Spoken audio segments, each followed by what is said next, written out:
Jadi mengapa Allah membatasi manusia untuk menelusuri zat ruh atau hakikat ruh? Keterbatasan akal manusia dan prinsip keimanan pada yang gaib.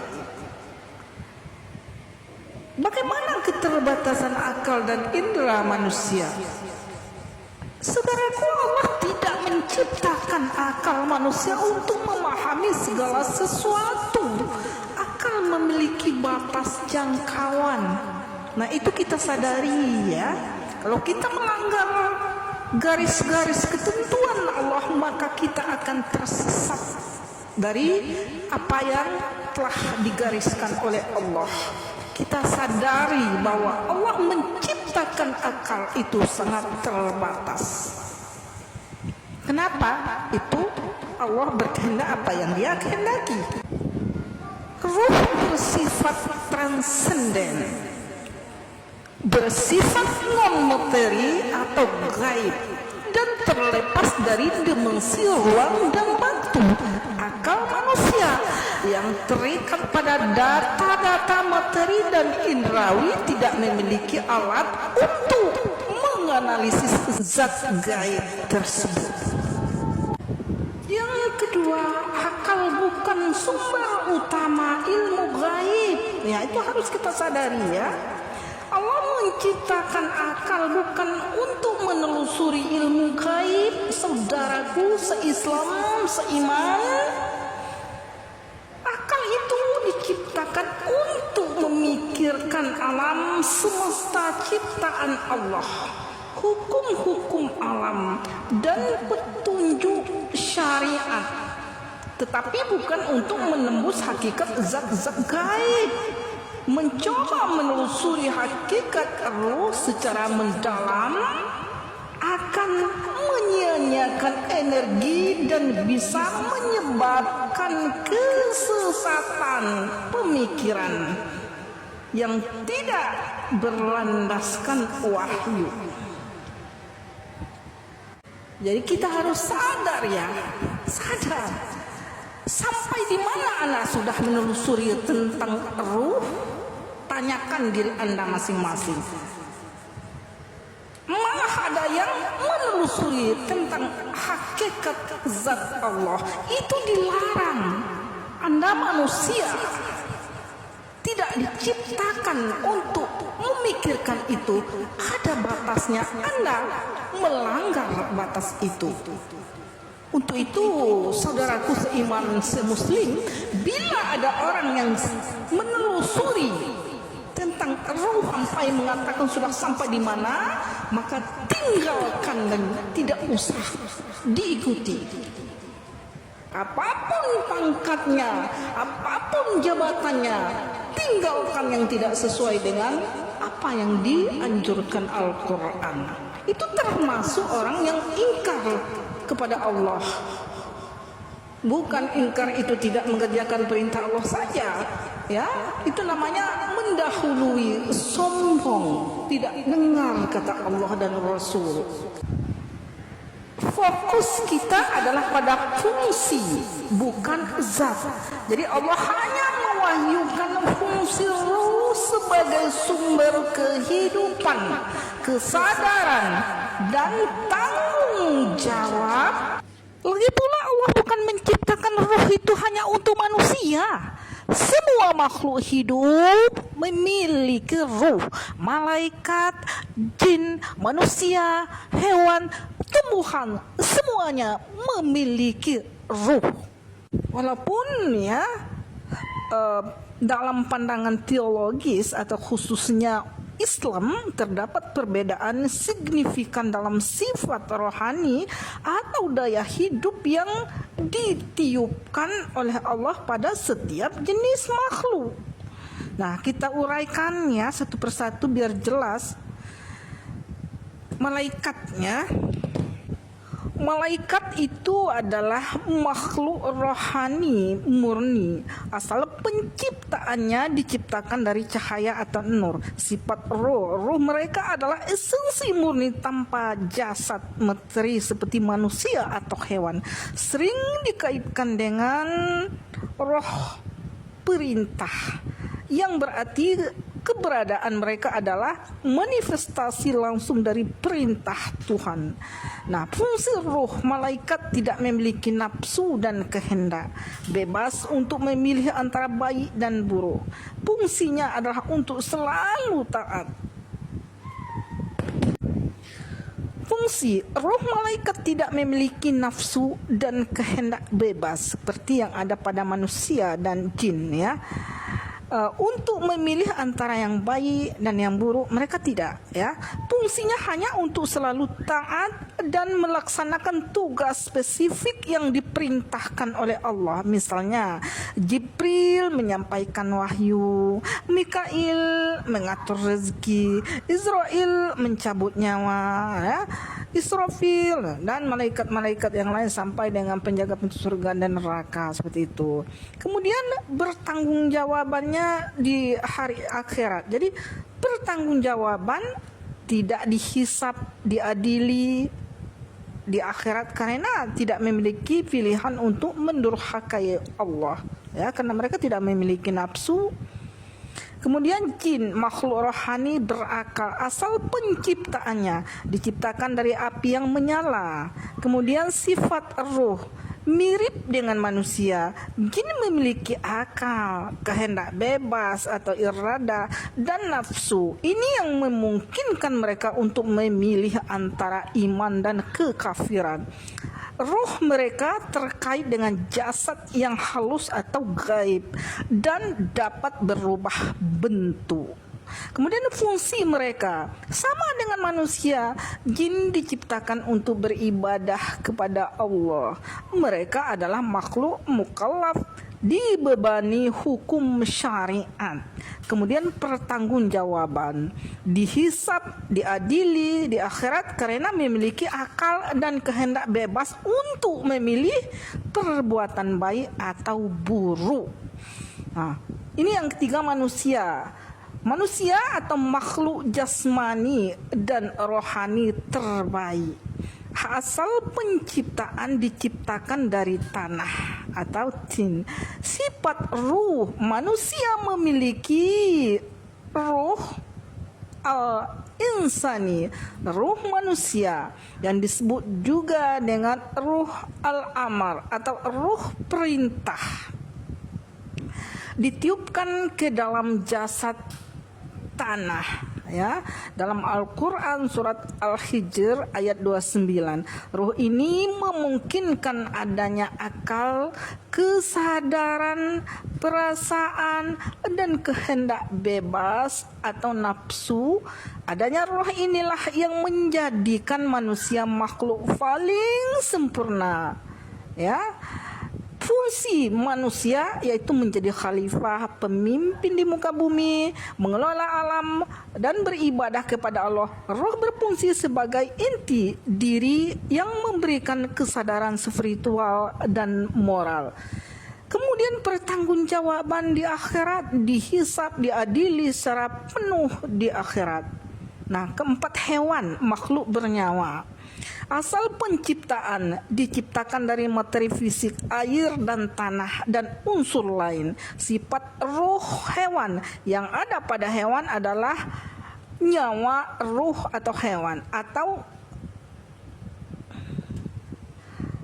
naf al-hayawani atau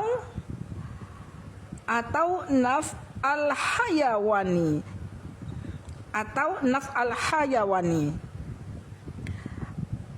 atau naf al-hayawani. Ini adalah daya hidup yang memungkinkan mereka bergerak, makan, ya, merasakan atau naluri, dan berkembang biak. Roh ini tidak memiliki akal dan kesadaran moral atau spiritual seperti manusia dan jin. Namun mereka memiliki naluri. Jadi kalau orang yang hidup hanya menggunakan naluri saja tanpa menggunakan akal, nah sama dengan siapa, ya? Kemudian fungsi menjalani kehidupan berdasarkan naluri atau insting dan memenuhi fungsi ekologis yang telah ditetapkan Tuhan. Kemudian pertanggungjawaban, tidak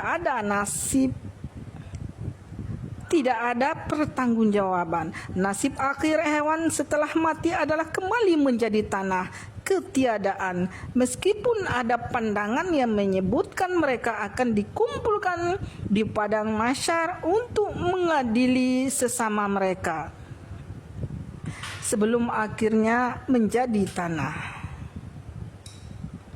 Kemudian tumbuhan, makhluk hidup, ya. Jadi tumbuhan juga punya ruh. Jadi asal penciptaan diciptakan dari materi fisik, air, tanah, sifat ruh. Tumbuhan memiliki daya hidup, hayat, atau dalam filsafat disebut dengan ruh an-nabati, ruh tumbuh-tumbuhan. Daya ini hanya terbatas pada kemampuan untuk tumbuh, berproduksi, dan mengambil nutrisi tanpa kesadaran, perasaan, atau pergerakan bebas, ya. Kemudian fungsi adalah menjalankan proses fotosintesis dan pertumbuhan untuk menjaga keseimbangan alam. Pertanggungjawaban di akhirat tidak ada, daya hidupnya berhenti ketika tumbuhan itu mati. Oke, jadi ringkasannya bagaimana? Jadi semua makhluk hidup memiliki, jadi semua makhluk hidup itu memiliki ruh. Nah, tidak terkecuali kepada hewan juga tumbuhan. Jadi apa yang akan Anda telusuri tentang ruh sedalam-dalamnya? Jadi gunakan akal dan pikiran kita yang benar, ya, supaya jalan kita lurus. Ikutilah apa yang diperintahkan oleh Allah di dalam Al-Quran. Jauhi semua larangannya. Jangan beralasan kata Allah sedikit, bagi manusia itu banyak. Tetapi ketika Allah memberi kita nikmat yang banyak, dikira sedikit tanpa ada rasa syukur. Jadi itu ibaratnya saja, ya. Jadi Allah sudah menata semua makhluknya, sudah menetapkan tanggung jawabnya dan semua. Jadi Allah ya mengatakan kepada kita jangan telusuri ruh terhadap.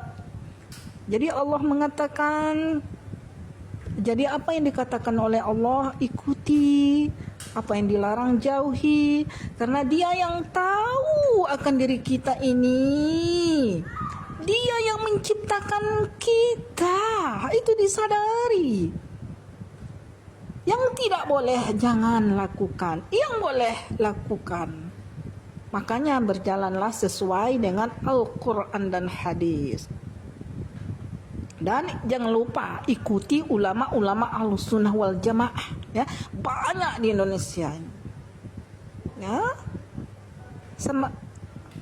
Seperti siapa? Contohnya Profesor Dr. Abdul Somad, ya, Hadi Agim dan lain-lain sebagainya banyak. Ya, mereka itu betul-betul wali Allah.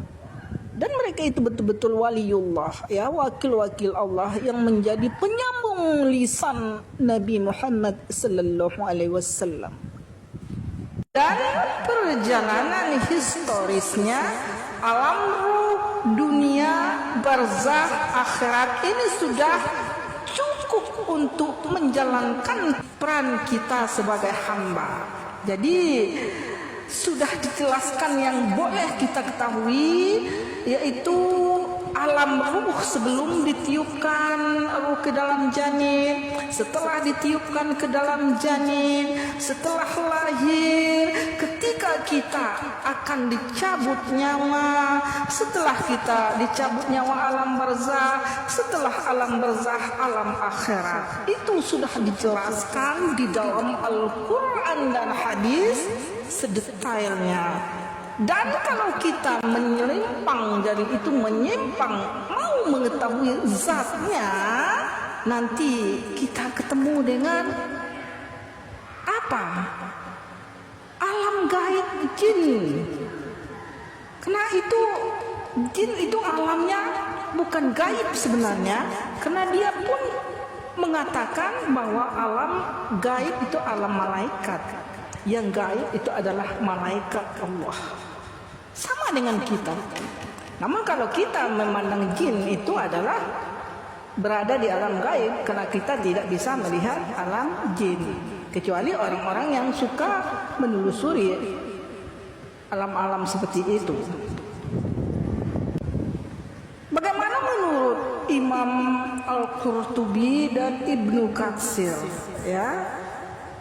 Kedua penafsir atau mufassir terkenal ini mengatakan surat Al-Isra ayat 85 dengan tegas yang mencerminkan pandangan mayoritas ulama. Ruh adalah rahasia. Mereka menekankan bahwa ruh adalah salah satu rahasia Allah yang Allah khususkan bagi dirinya.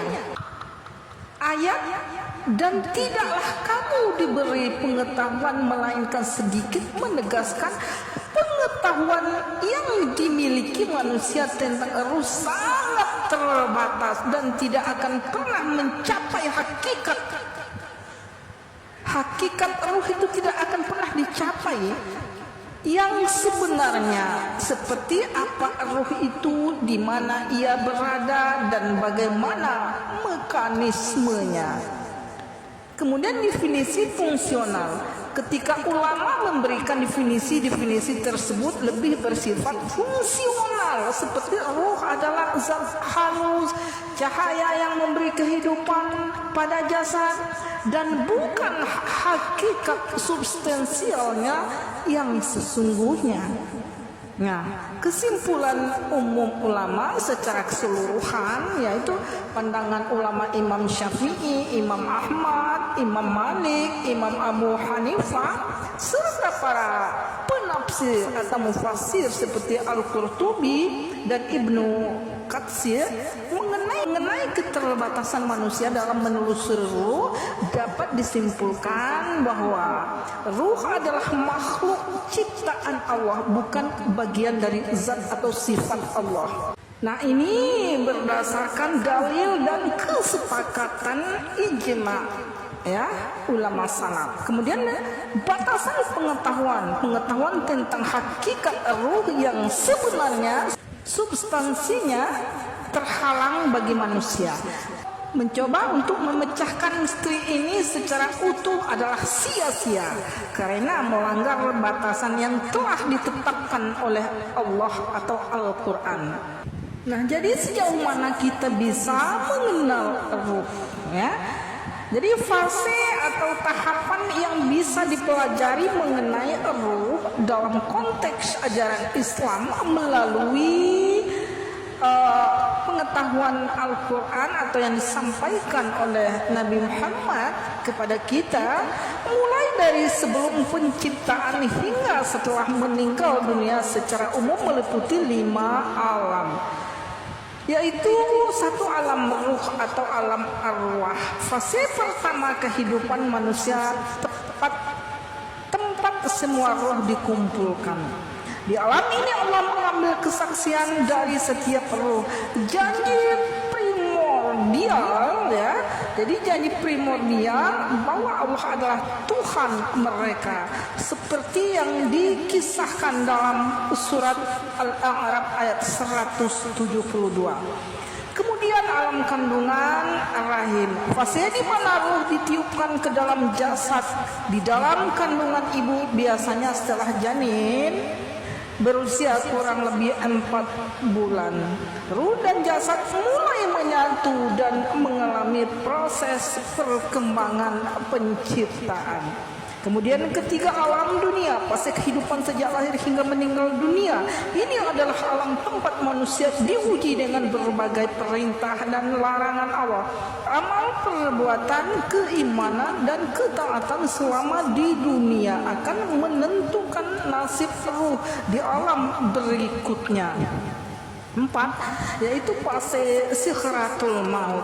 Ketika Allah mencabut nyawa kita melalui malaikat maut, Allah mengatakan bagaimana Allah mencabut ruh orang yang beriman dan bagaimana cara Allah mencabut ruh orang kafir. Kemudian alam barzakh setelah mati, fase antara kematian terpisahnya ruh dari jasad hingga hari berbangkit kiamat. Roh memasuki alam ini setelah meninggalkan jasad, namun tidak hilang sepenuhnya, melainkan hidup dalam dimensi dunia alam barzakh. Di alam ini ruh akan menerima balasan awal sesuai amalnya di dunia. Nikmat kubur bagi orang beriman atau siksa kubur bagi yang penuh dosa kafir. Kemudian malaikat mungkar dan nakir akan datang untuk menanyakan pertanyaan dasar mengenai Tuhan, agama dan nabi. Kondisi ruh di alam barzakh berbeda-beda sesuai derajat amal masing-masing. Kemudian kelima, alam akhirat, fase kekal abadi dan dimulai setelah hari kebangkitan atau dinamakan hari kiamat, di mana seluruh makhluk hidup dikumpulkan di padang mahsyar dan jasad dikembalikan kepada ruh seperti semula. Kata Allah, tidak sulit aku akan mengembalikan jasad kamu ke ruh sebagaimana penciptaan kamu pertama kali. Kemudian makhluk kita dikumpul di padang kita dikumpulkan di padang mahsyar untuk dihisab, dipertanggungjawabkan amal perbuatan kita selama hidup di dunia. Kemudian roh akan kembali disatukan dengan jasad tadi sudah kita sebutkan yang telah dibangkitkan. Tahapan di alam akhirat meliputi kebangkitan dan pengumpulan di padang mahsyar. Kedua, hisab, yaitu perhitungan amal. Ketiga, penimbangan amal atau mizan. Keempat, melewati siratul atau jembatan siratul mustaqim. Kemudian dan selanjutnya penentuan tempat tinggal kekal di surga, tempat kenikmatan abadi atau neraka, tempat siksaan abadi. Nah, fase-fase ini merupakan keyakinan mendasar dalam ajaran Islam yang bersumber dari dalil-dalil Al-Quran dan hadis. Bila Anda tidak yakin apa yang diterangkan oleh Al-Quran yang disampaikan oleh Nabi Muhammad, berarti Anda belum sepenuhnya beriman kepada yang gaib, beriman kepada Allah, beriman kepada malaikat, beriman kepada kitab suci Allah, beriman kepada Nabiullah, beriman kepada hari kiamat, beriman kepada qada dan qadar. Oke sahabat, jadi ruh yang bisa kita pelajari itu adalah bagaimana fase-fasenya sudah dijelaskan di dalam Al-Quran. Bila kita melewati hal-hal yang tidak dianjurkan oleh Allah, maka kita akan tersesat, tersesat ke dunia jin. Di sana kita akan menemukan nanti bilang makomnya Allah, kita akan dibisi-bisikan ini, sehingga kita melenceng dari Al-Quran. Jadi hasil orang-orang yang berjalan di dalam spiritualnya, namun mereka bertolak belakang, hasil mereka itu adalah orang yang sudah tersesat, tersesat entah mana-mana. Kenapa petunjuk jalan tidak diikuti? Mereka mau mengikuti jalan mereka sendiri. Orang jalan ke Irian Jaya ada petanya, jalan ke Jakarta ada petunjuk jalannya. Kita tidak mau memakai jalan yang diberi oleh petunjuk itu. Padahal orang yang membuat map itu sudah tahu jalan itu benar, namun kita tidak mau, kita juga tidak ngerti apa-apa, lalu kita ikutin akal pikiran kita sendiri dengan pikiran-pikiran yang tidak benar, akhirnya tersesat jalan kita. Ibaratnya seperti itu. Jadi seperti misalnya kita mau ke Jakarta, ini mapnya sudah ada, petunjuk jalan ke Jakarta ada, ini jalan ke sini, ini sampai di sini sampai ada, sampai kita ke Jakarta. Kita tidak mau mendengar. Saya tidak mau, saya ini hebat kok, daripada petunjuk-petunjuk itu saya tidak peduli. Saya punya prinsip sendiri. Akhirnya nyasar tuh ke Irian Jaya, enggak sampai-sampai di Jakarta. Itu perumpamaannya. Begitu juga di dalam Al-Quran. Yang punya Begitu juga dalam Al-Quran yang punya dunia Allah, ya. Jadi dia tunjuki kita jalan, kita tidak mau dengar, ya sesat. Kenapa tidak sesat? Ya sesat, Anda sesat. Karena Anda tidak mendengarkan perintah Allah, komando Allah ibaratnya itu. Nah, ini jalan kamu ke sini, ini gini. Ada di dalam Al-Quran, kamu tidak mau, kamu mau mengikuti pikiran kamu sendiri, menelusuri ruh dalam-dalam, menelusuri ruh secara mendalam, menelusuri zat Allah, ya tersesat. Tidak ada jalan kamu tidak tersesat, karena Allah sudah melarang, ya. Jadi sadari diri kita ini manusia, diberi segala keterbatasan. Ikuti perintah Allah, tidak neko-neko. Di dalam Al-Quran itu tidak ada yang berbelit-belit, ya. Lurus jalan itu, mudah dimengerti Al-Quran. Yang mutasyabih boleh tidak bisa diikuti, ya. Kalau kita ragu tidak usah, kata Rasulullah, ya. Ayat-ayat mutasyabih yang ayat-ayat muhkamah aja.